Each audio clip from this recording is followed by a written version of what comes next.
Bismillahirrahmanirrahim. Assalamualaikum warahmatullahi wabarakatuh. Alhamdulillahi wa kafa. Wassalatu wassalamu ala rasulillahil mustafa wa ala alihi wa sahbihi wa man wafa wa ba'd.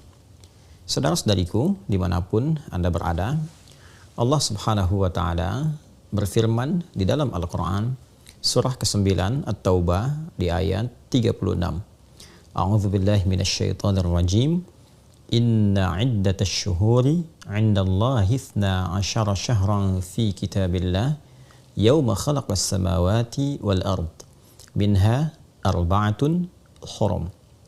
Sungguh jumlah bulan yang ditetapkan oleh Allah Subhanahu wa taala di dalam kitabnya sejak mula penciptaan langit dan bumi berjumlah 12 bulan dalam setahun. Di antara 12 bulan itu ada 4 yang ditetapkan oleh Allah sebagai bulan hurum. Bulan hurum adalah bulan-bulan tertentu yang dijelaskan oleh Nabi SAW dari jumlah 4 bulan tadi.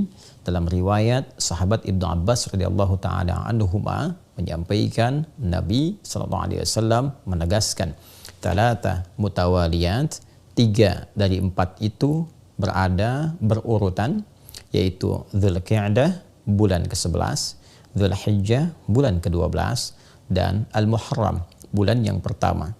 Sedangkan 1 dari 4 itu terpisah berada pada posisi yang ke-7, yaitu bulan Rajab. Rajab Mudhar ma baina Jumadah wa Sya'ban. Dan yang keempat adalah bulan Rajab yang terurut pada urutan bulan ke-7 dalam tahun Hijriyah yang diagungkan oleh suku Mudhar pada saat itu dan berada di antara bulan Jumada dan bulan Sya'ban. Saudara-saudariku, Rajab secara bahasa berarti sesuatu yang diagungkan, bermakna at-ta'zim, karena pada masa itu orang-orang jahiliyah pun, khususnya suku Mudhar yang menjaga keagungan di bulan Rajab ini, menjadikan penghormatan terhadap bulan ini begitu istimewa karena memang mengetahui turunan-turunan sejarah kemuliaan dari bulan ini yang termasuk dalam 4 bulan mulia ditegaskan dalam Al-Quran dengan nama Hurum.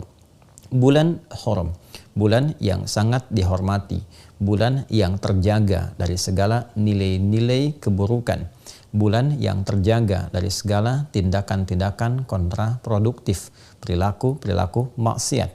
Bahkan untuk menjaga kemuliaan bulan ini pun, sejahiliyah-jahiliyahnya umat di masa lalu, mereka tetap menghormati bulan ini dengan mengadakan perdamaian di antara suku-suku yang bertikai. Mereka sepakat tidak berselisih di bulan ini, tidak berperang di bulan ini, dan berusaha untuk mengevaluasi kegiatan-kegiatan sehingga melahirkan harmoni dalam konteks kehidupan sosial. Karena itu, Allah Subhanahu wa taala memberikan keutamaan-keutamaan yang ditegaskan dalam Al-Qur'an, juga dijelaskan oleh Nabi sallallahu alaihi wasallam dalam tatanan-tatanan hadis beliau. Fala tazlimu fihinna anfusakum. Maka bila telah masuk di bulan-bulan mulia itu, Allah menegaskan pesan yang kuat kepada kita, jangan sampai kita berbuat zalim di bulan-bulan itu. Pemaknaan ini diterangkan oleh sahabat mulia Ibnu Abbas radhiyallahu taala anhuma, seakan memberikan kesan kepada kita menurut beliau sang penafsir Al-Qur'an yang dikukuhkan oleh Nabi sallallahu alaihi wasallam bergelar Turjumanil Quran. Beliau menegaskan di bulan itu adalah bulan tempat berlatih kita menunaikan amalan-amalan mulia, menjauhi perbuatan-perbuatan yang kontraproduktif, yang dengan penegasan ayat ini memberi kesan orang yang meningkatkan ibadah, mengukir perbuatan mulia, maka akan dilipat gandakan pahalanya, seperti halnya orang yang sengaja berbuat maksiat, maka berlipat pula dosa untuknya, karena ayat Al-Quran tegas mengatakan dalam bentuk larangan, fala tazlimu fihinna anfusakum. Jangan sekali-kali kalian berbuat zalim pada diri kalian di bulan-bulan yang dimaksudkan. Untuk itu, para ulama menghimpun petunjuk-petunjuk dari Rasulullah Sallallahu Alaihi Wasallam terkait dengan keutamaan bulan mulia ini, khususnya Rajab yang kini tengah kita berada di permulaannya. Di antara kemuliaan yang dimaksudkan, banyak iringan-iringan amal soleh yang mungkin kita bisa kerjakan.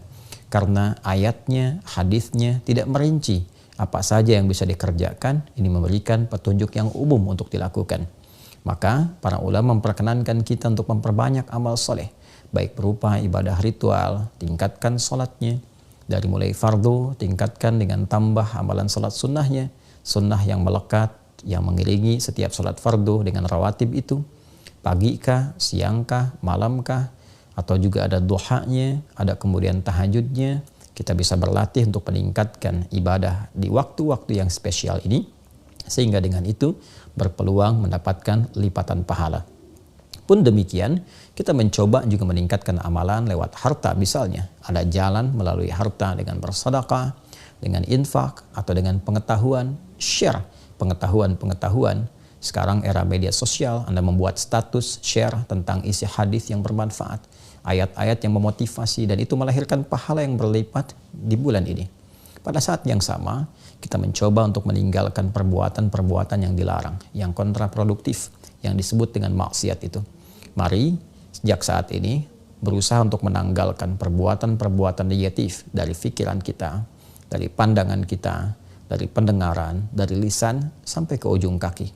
Maka bulan ini adalah bulan yang sangat spesial dan momentum terbaik untuk meninggalkan perbuatan-perbuatan terlarang.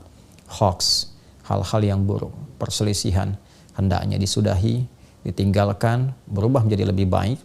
Dan ini hikmahnya adalah latihan awal sebelum kita memasuki puncak peribadatannya, yaitu di bulan Ramadan nanti. Rajab adalah pembukanya, Sya'ban adalah penguatnya, dan Ramadan adalah hakikat perjuangan kita yang telah disiapkan sejak munculnya bulan Rajab dan berlatih kita di dalamnya. Di bulan haram ini boleh juga kita menggabungkan satu amalan yang sekiranya menghimpun seluruh kemuliaan tadi bisa dilakukan. Di antara caranya adalah seperti yang diisyaratkan Nabi SAW, yaitu dengan meningkatkan puasa di bulan Hurum, Dzulqa'dah, Dzulhijjah, Al-Muharram. Kita belum sampai ke bulan itu, namun kita sekarang berada di bulan Rajab.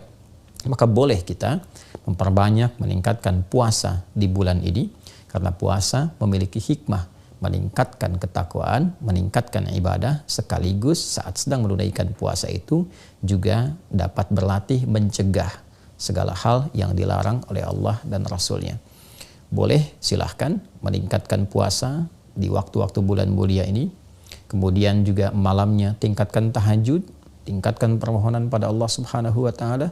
Mudah-mudahan dengan meningkatkan amalan di bulan Rajab ini, malamnya kita tingkatkan, siang kita tingkatkan, tilawah kita tingkatkan, kemudian memberikan jejak kehusyuan dalam jiwa kita, meningkatkan kekuatan dan semangat untuk bertakarub kepada Allah, sehingga saat tiba Ramadan itu kita sudah lebih siap membiasakan diri dan beradaptasi dengan ibadah. Memang ditemukan beberapa hadis-hadis yang kualitasnya sangat lemah, bahkan ada yang palsu terkait dengan keutamaan Rajab. Tapi bukan berarti amalan-amalan yang bisa kita kerjakan itu terlarang sepanjang ada hadis-hadis yang sahih, sepanjang ada ayat-ayat yang memang mendorong kita untuk beramal. Karena itu bukan berarti karena ada hadis-hadis yang bermasalah malamnya kita tidak sholat. Silahkan bangkit, tunaikan tahajud, malam ini istimewa, Rajab dilipat gandakan pahala. Silahkan siangnya puasa karena ada hadis-hadis terkait dengan keutamaan puasa di bulan Hurum. Anda silahkan tingkatkan Seninnya, Selasanya, atau Senin Kamisnya, atau puasa Daudnya, atau bahkan Senin puasa, Selasa puasa, Rabu puasa, Kamis puasa, Jumat istirahat, boleh, tidak ada masalah. Niatkan puasa di bulan Hurum, spesifiknya untuk di bulan Rajab, dan mudah-mudahan Allah Subhanahu wa taala memberikan segala janji yang telah ditegaskan dan menjauhkan kita dari segala perbuatan maksiat. Saudara-saudariku, di bulan ini pula ada keutamaan-keutamaan yang tercatat di dalam sejarah dan menginspirasi kita semua untuk belajar. Di antara sekian banyak momentum yang terjadi, yang paling populer dalam satu riwayat, sekalipun ada perbedaan-perbedaan riwayat, riwayat yang paling populer di bulan ini terjadi peristiwa Isra dan Mi'raj. Di bulan ini pula terdapat kemenangan Nabi SAW dalam perang Tabuk. Di bulan ini pula dibebaskan Masjidil Aqsa di bawah pimpinan Salahuddin Al-Ayyubi. Dan banyak momentum-momentum lain yang memberikan kesan kepada kita bahwa Rajab adalah bulan untuk berlatih, bulan untuk mendapatkan kemenangan yang hakiki, dan yang lebih penting lagi sebagai bulan pengantar pada kehusyuan dan kesiapan menerima anugerah terbesar dari Allah Subhanahu wa taala yang akan dibuka kelak pada gerbang pintu Ramadan. Semoga Allah Subhanahu wa taala memberkahi kita di bulan Rajab ini, memberikan kekuatan untuk beramal, memberikan pengantar kepada bulan Sya'ban, dan memberikan kebahagiaan dengan menyampaikan kita kepada bulan Ramadan yang akan datang menjelang dalam hitungan waktu yang bisa kita titi dari saat ini sesuai dengan ajal yang telah Allah tetapkan. Semoga kita dikuatkan, semoga diridhai, diberkahi, dirahmati, dan dimuliakan oleh Allah Subhanahu wa taala. Allahumma taqabbal minna innaka antas sami'ul alim wa tub 'alaina innaka antat tawwabur rahim. Barik lana fi hadha asy-syahr ya arhamar rahimin wa ballighna fi ramadan ya rabbal alamin kama tuhibbu wa tarda. Wa sallallahu ala sayyidina Muhammad wa ala alihi wa sahbihi ajma'in. Wa akhiru da'wana subhanakallahumma wa bihamdika asyhadu an la ilaha illa anta nastaghfiruka wa natubu ilaik. Walhamdulillahi rabbil alamin. Wassalamualaikum warahmatullahi wabarakatuh.